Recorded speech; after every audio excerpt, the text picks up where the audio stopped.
Alhamdulillah wala haula wala quwwata illa billah. Allahumma salli wa sallim ala sayyidina wa maulana Muhammad miftahi babir rahmatillah adada ma fi ilmillah salatan wa salaman daimaini bidawami mulkillah wa ala alihi wa sahbihi wa mawalah amma ba'dah. Al-mukarramun, para ulama, para kiai, para ustadz, para sesepuh, para tokoh masyarakat, wabil khusus beliau Kiai Manfaat, juga Haji Tawab sekeluarga selaku sahibul bait, ma'asyiral hadirin wal hadirat, para bapak, para ibu, remaja baik putra maupun putri, yang mudah-mudahan senantiasa semuanya mendapatkan rahmat Allah Subhanahu wa taala. Amin. Syukur alhamdulillah di malam yang mulia, malam Jumat, Allah Subhanahu wa taala mengumpulkan kita semua untuk bersama-sama hadir di majelis yang sangat mulia, majelis yang dilantunkan di dalamnya Maulid Nabi Muhammad sallallahu alaihi wasallam.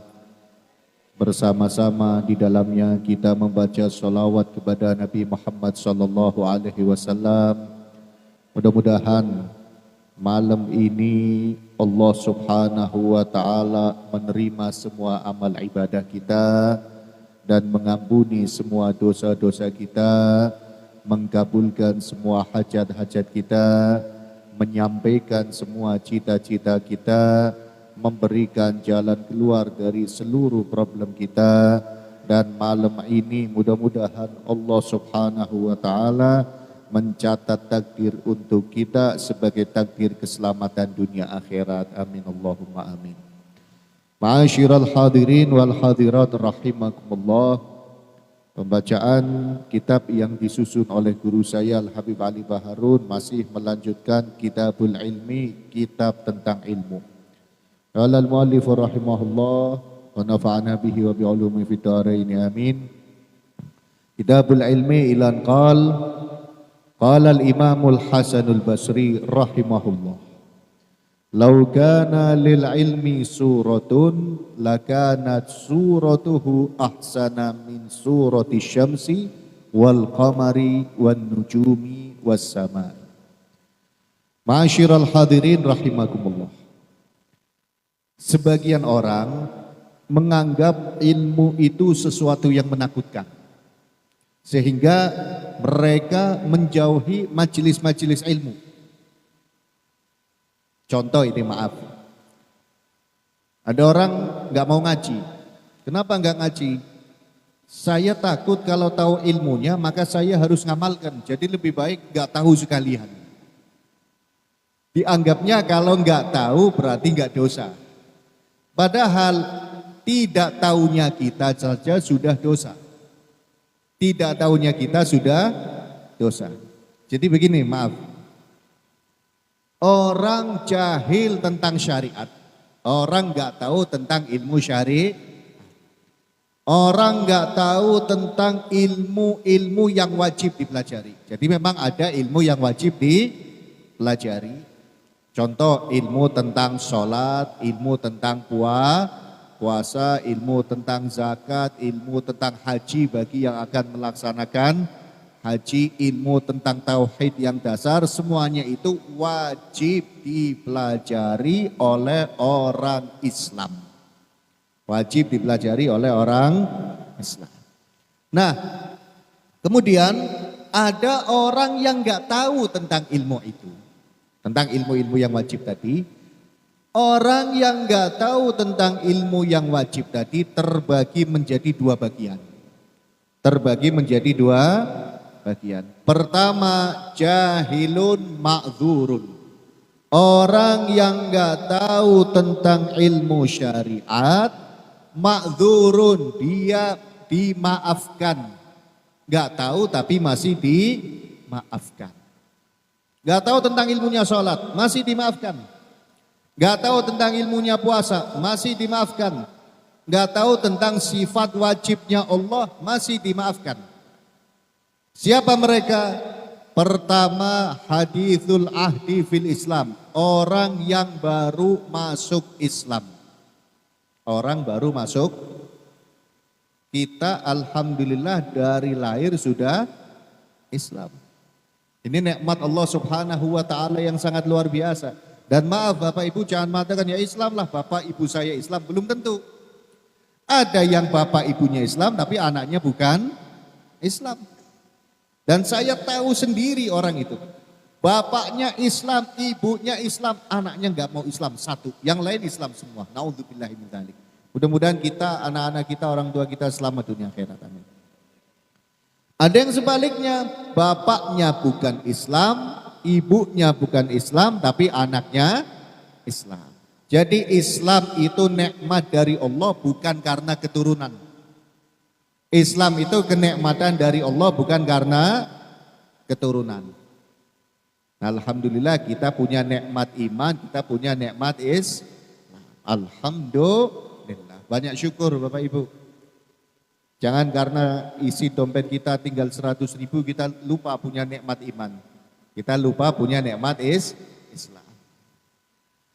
Orang yang baru masuk Islam, dia nggak tahu tentang ilmunya sholat, nggak tahu tentang ilmunya puasa, nggak dosa karena namanya juga baru masuk Islam. Nah kita alhamdulillah dari lahir sudah Islam. Jadi kalau nggak tahu, kita masuk kelompok yang kedua nanti. Kemudian ada lagi orang yang nggak tahu tentang ilmu tapi nggak dosa. Ada lagi siapa? Orang yang hidup sendirian, putus dari media informasi, atau dia hidup rame-rame tapi kanan kirinya nggak ada yang Islam, dia sendirian yang Islam. Maka nggak tahu tentang ilmu, dia hukumnya tidak dosa.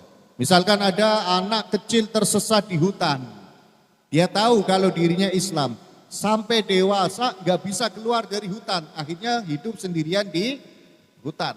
Nggak tahu tentang ilmu sholat, nggak dosa. Namanya juga hidup di hutan. Nggak dosa. Nah yang kedua ini yang bahaya. Jahilun maghrurun.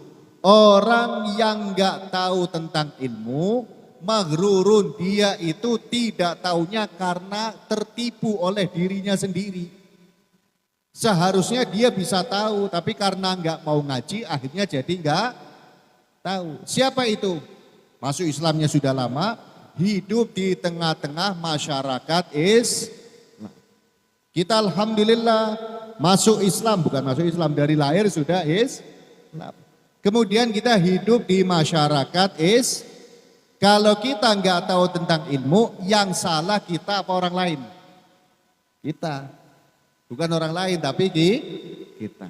Nah, agar kita ini semangat mencari ilmu, maka kita jangan takut terhadap ilmu. Ada yang takut soalnya. Enggak, saya nggak mau ngaji. Takutnya saya jadi tahu ilmunya, akhirnya saya nggak bisa ngelakuin yang haram. Enak kalau nggak tahu ilmunya bisa ngelakuin yang haram. Sekali lagi nggak tahu ilmunya saja sudah dosa. Nah ini biar kita nggak takut sama ilmu.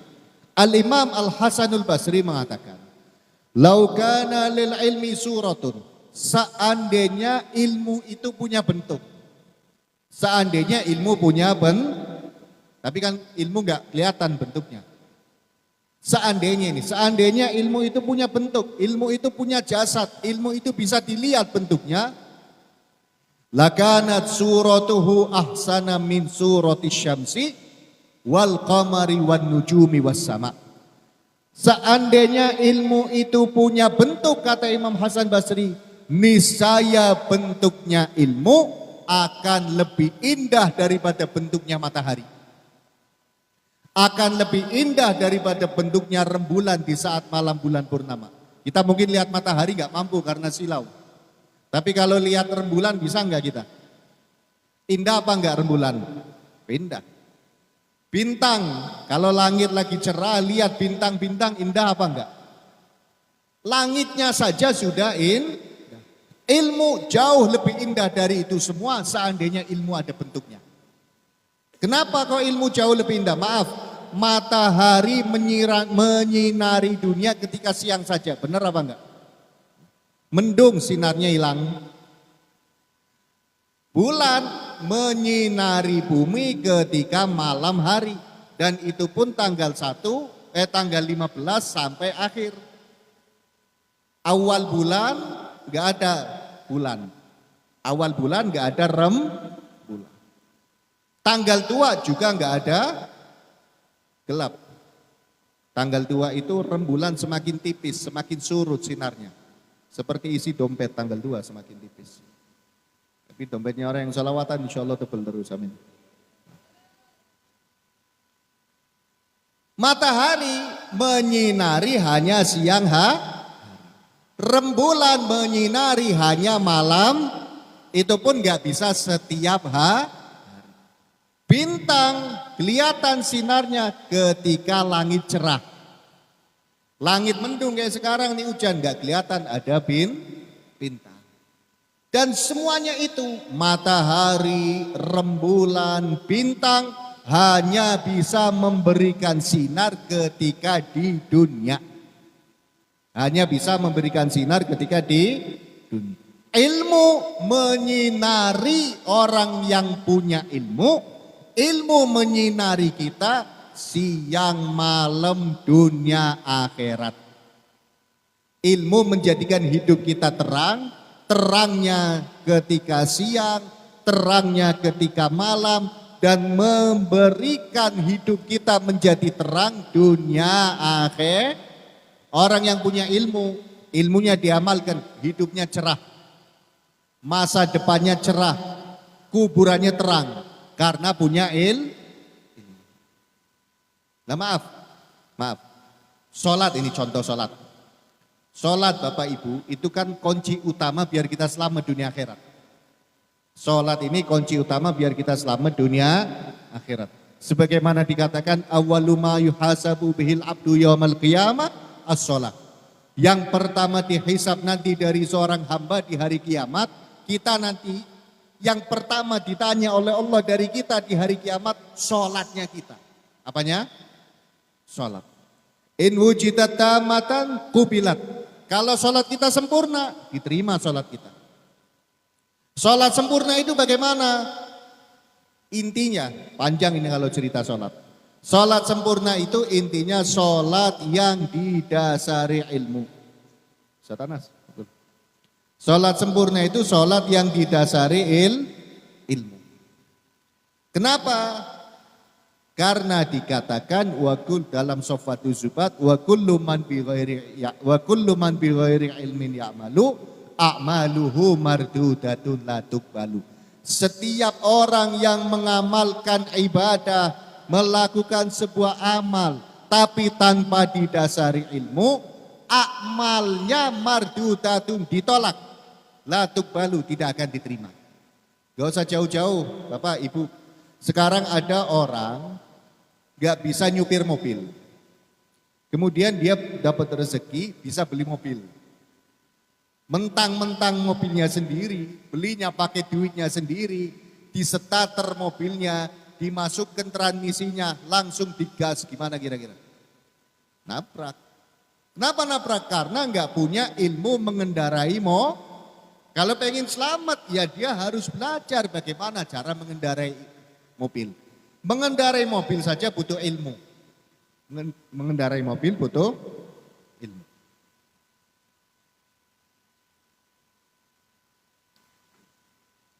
Ada orang beli sawah, dia nggak pernah sama sekali bercocok tanam, nggak pernah sama sekali menggarap sawah. Mentang-mentang dia punya duit beli sawah, nggak belajar cara bercocok tanam, beli benih, ditanam tanpa dirawat, tanpa ilmu, kira-kira bisa panen apa enggak? Enggak. Ini urusan dunia ini. Mobil urusan dunia, sawah urusan tanpa ilmu gak mungkin berhasil, gak mungkin selamat. Apalagi sholat urusan dunia, urusan kita dengan sang pencipta kita Allah Subhanahu wa ta'ala. Sholat tanpa didasari ilmu, sholatnya tidak akan menghasilkan apapun. Makanya jangan salah paham, banyak orang sholat kok masih maksiat. Mungkin sholatnya nggak pakai ilmu.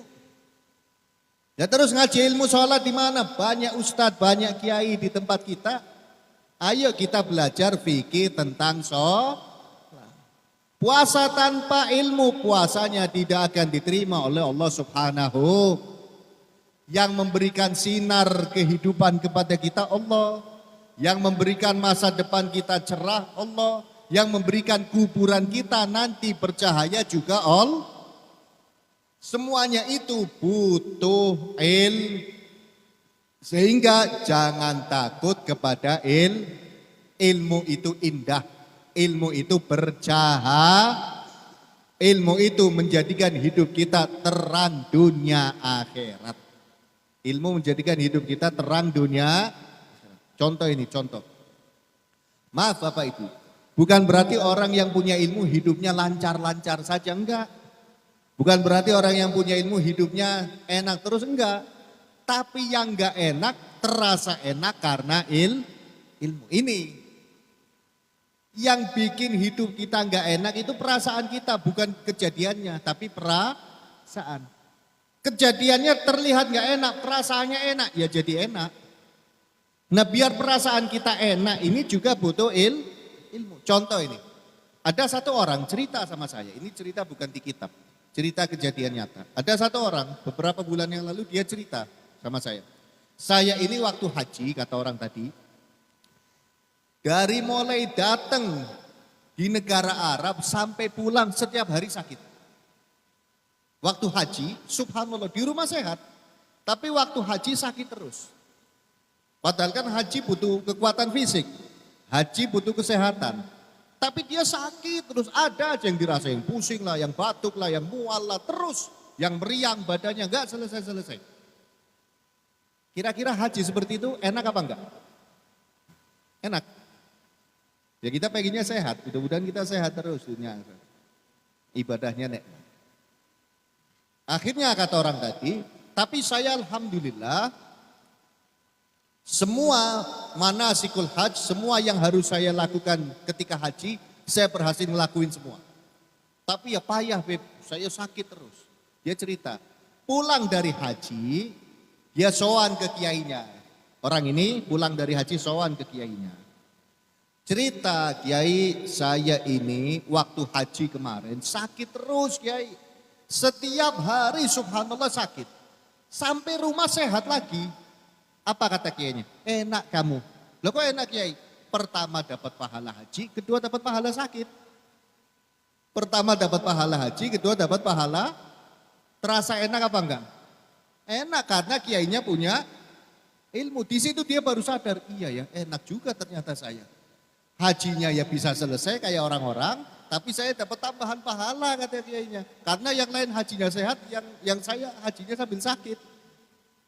Nah, ini berkat apa kok bisa menyikapi kejadian negatif tapi dengan sikap positif karena ilmu. Coba gak punya ilmu, stres kita.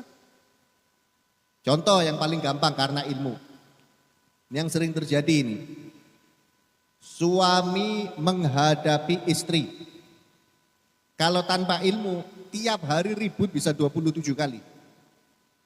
Istri menghadapi suami, ibu-ibu menghadapi suami, Bu. Tanpa ilmu, wah gak mungkin bisa bertahan, benar apa enggak? Juga bukan cuma suami yang gak bisa bertahan sama istri, istri juga bisa gak bertahan sama suami. Tapi dengan ilmu bisa beres. Dengan ilmu bisa lihat istri ngomel, ya panas juga. Tapi kalau ingat sabar ngadepi istri ngomel, dapat pahala, akhirnya marahnya bisa sedikit diredam. Gak marah sama sekali ya bukan manusia. Gak marah bukan tapi bisa menahan emosi. Gak ada ceritanya orang gak marah Bapak Ibu. Sampai dalam Al-Quran pun Allah menjelaskan bukan hidup tanpa marah. Tapi harus menahan marah. Allah Subhanahu wa taala berfirman, a'udzubillahi minasyaitonirrajim, wal kadhiminal ghaidha wal 'afina 'anil nas wallahu yuhibbul muhsinin. Wal kadhiminal ghaidha, dan orang-orang yang bisa menahan marah.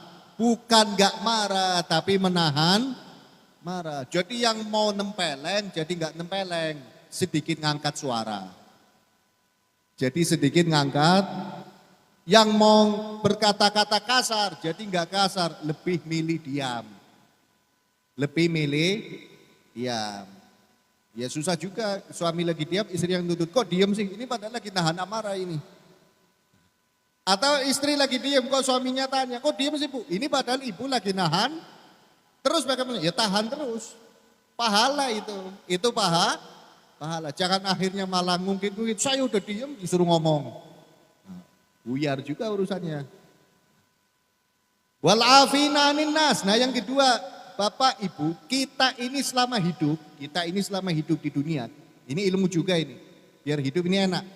Kata guru saya, Abu Yalif Hasan Baharun mengatakan, orang selama hidup di dunia ini nggak mungkin selamat dari 3 macam. Selama hidup di dunia nggak mungkin selamat dari 3.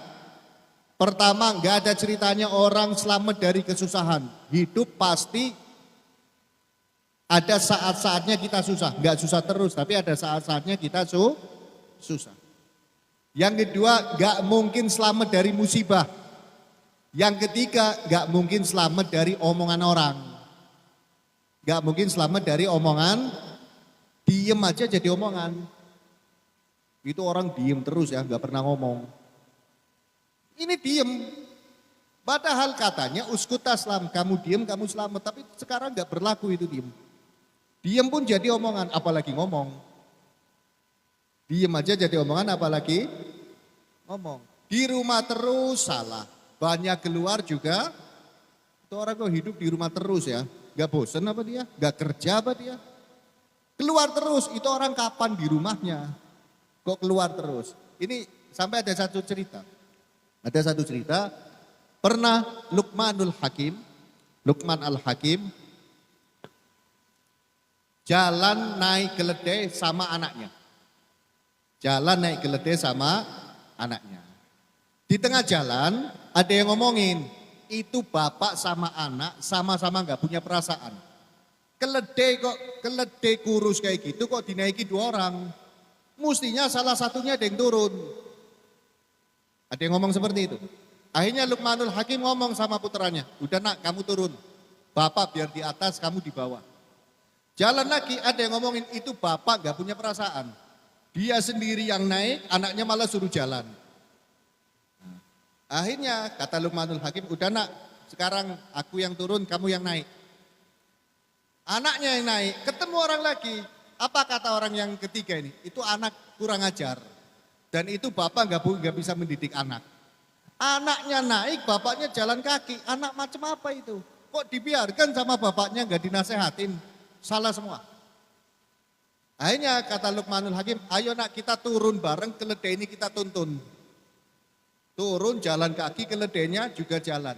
Ketemu orang yang keempat, itu maksudnya apa? Keledai kok gak dinaikin? Jadi gak ada orang selamat dari omongan. Nah kalau kita punya ilmu, kita ingat ayat ini. Wal afina anin nas. Setelah menahan amarah, maafkan semua. Maafin udah, orang mau ngomong apa, orang mau gimana sama kita, orang mau ngapapun, yang penting kita maafin, dapat pahala. Tapi kalau kita nggak maafin, waduh, mangkel sana, jengkel sini, setruk sendiri gitu. Stres sendiri kita. Maafkan semua orang dan maaf, capek-capeknya manusia adalah manusia yang pengen dipedulikan oleh orang lain. Capek-capeknya manusia ini manusia yang pengen dipedulikan oleh orang lain. Gak selesai. Gak ada Bapak Ibu yang mau peduli sama kita, itu gak ada aslinya. Aslinya itu gak ada. Kalau ada pun pura-pura sedikit. Gak ada. Yang paling peduli manusia ini ya. Manusia ini. Manusia yang paling peduli sama kita cuma Nabi Muhammad SAW. Selain itu gak ada. Selain itu gak ada. Pasangan hidup kita, wah pura-pura peduli. Buktinya gampang. Kalau salah satu mati, itu yang hidup gak ada yang mau dikubur bareng. Iya kan? Suami, istrinya mati, mau suaminya dikubur bareng? Nggak mau. Katanya sih hidup semati. Istri, suaminya mati, gak mau dikubur bareng. Enggak, saya cinta mati, ya mati bareng itu kubur. Enggak mau. Orang tua anaknya mati paling nangis seminggu 2 minggu. Ayo sana tungguin di kuburan di dalamnya, enggak mau saya. Jadi yang paling peduli sama kita itu Nabi Muhammad SAW. Makanya ayo pedulikan Nabi Muhammad. Karena Nabi Muhammad orang yang peduli dengan kita. Enggak usah pedulikan penilaian orang lain. Cukup cari ridho Allah. Cukup cari ridho Nabi Muhammad SAW. Selain Nabi Muhammad, yang paling peduli kita, yang paling peduli kepada kita adalah Allah Subhanahu. Makanya Bapak Ibu, utamakan Allah, utamakan Nabi Muhammad, mengutamakannya butuh ilmu. Gak usah mengutamakan orang lain, gak perlu. Yang penting tetap baik sama orang lain, bukan berarti kita jahat sama orang lain. Yang penting Nabi Muhammad, orang lain kita ganggu. Ya Nabi Muhammad gak suka juga kita ganggu orang lain. Yang penting sholat sama Allah, orang lain disakiti, ya buyar sholat kita batal juga. Orang lain kita maafkan, kita nahan amarah, kita maafkan semua orang lah. Berarti kan kita nggak boleh jahat sama sekali. Orang jahat kita tetap nggak boleh jahat. Apa yang akan kita dapatkan? Wallahu yuhibbul muhsinin. Dan Allah mencintai orang-orang yang berbuat baik. Berbuat baik bagaimana? Maafkan orang, nahan amarah, dapat cinta Allah. Dapat cinta siapa? Allah. Banyak Bapak Ibu yang berlomba-lomba untuk mendapatkan cinta pejabat. Banyak yang berlomba-lomba untuk mendapatkan cinta konglomerat. Kenapa? Karena kalau dapat cintanya pejabat, urusan dianggap lancar. Dapat cintanya konglomerat, konglomeratnya bisa investasi. Kan seperti itu. Dapat cintanya Allah, dapat lancar dari Allah, dapat investasi dunia akhirat dari Allah Subhanahu wa ta'ala. Mendapatkan cinta Allah, mendapatkan cinta Nabi Muhammad itu butuh apa? Ilmu itu seandainya punya bentuk lebih indah dari matahari, lebih indah dari rembulan, lebih indah daripada bintang di langit, bahkan lebih indah dari langit itu sendiri. Jadi kalau pengen indah hidup kita harus didasari dengan apa? Ilmu. Insya Allah indah dunia akhirat. Qala Ibnu Abbas radhiyallahu anhu, wallahu a'lam bishawab. Mudah-mudahan kita panjang umur, sehat walafiat, rezeki kita lancar, terutama haji tawaf. Mudah-mudahan sekeluarga panjang umur, sehat walafiat, rezekinya lancar. Kita bisa berjumpa lagi di majelis ini. Majelis ini istiqomah, membawa manfaat untuk kita dunia akhirat. Ala hadhi niyat wa kulli niyatin sholihah wa ila hadratin Nabi Muhammadin sallallahu alaihi wasallam. Sirril Fatihah.